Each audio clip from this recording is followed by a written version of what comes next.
Bismillahirrahmanirrahim. Assalamualaikum warahmatullahi wabarakatuh. Perkenalkan, nama saya Fitria Isnaini. Di sini kita akan membahas materi tentang otonomi daerah, dan selanjutnya kita akan membahas yang pertama dulu, yaitu otonomi daerah. Apa sih otonomi daerah itu? Nah, otonomi daerah itu adalah suatu membahas tentang bagaimana caranya untuk mengatur dan mengurus segala sesuatunya itu sendiri tanpa campur tangan pemerintah.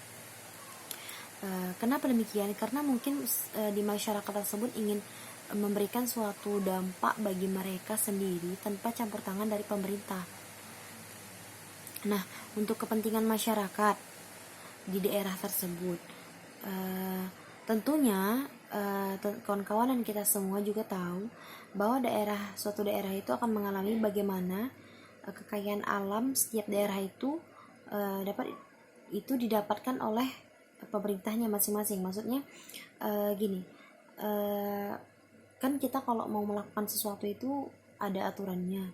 Nah, di suatu masyarakat itu tidak semuanya peraturan itu dapat kita lakukan karena adanya campur tangan pemerintah. Nah, jika kita ingin melakukan suatu tidak dengan campur tangan pemerintah, maka kita menggunakan aturan itu harus dengan perundingan atau musyawarah.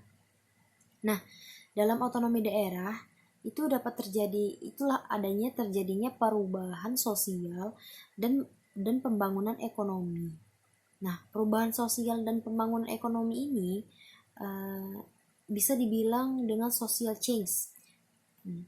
Nah, social change ini dia ada dua perubahan positif dan perubahan negatif. Kalau perubahan positif itu namanya revolusi, kalau perubahan negatif itu evolusi. Nah, jika dia tuh gak ada perubahan negatif atau positifnya, tetap gitu, itu namanya transformasi. Oke, transformasi itu hanya membahas arah ke depan. Dalam perubahan positif ada yang namanya perubahan revolusi. Revolusi itu dalam perubahan positif atau perubahan yang terjadi secara cepat. Nah, perubahan-perubahan yang lambat itu merupakan perubahan yang bertahap.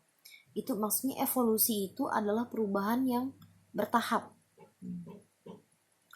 Ini adalah bentuk perubahan revolusi di peradaban kita.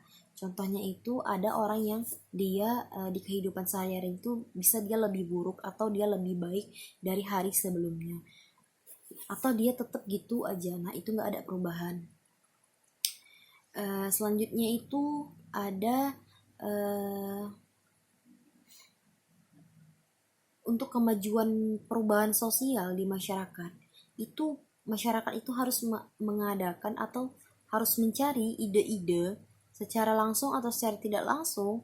Itu harus ada yang berpikiran positif atau negatif atau menetap, pasti ada di suatu masyarakat itu.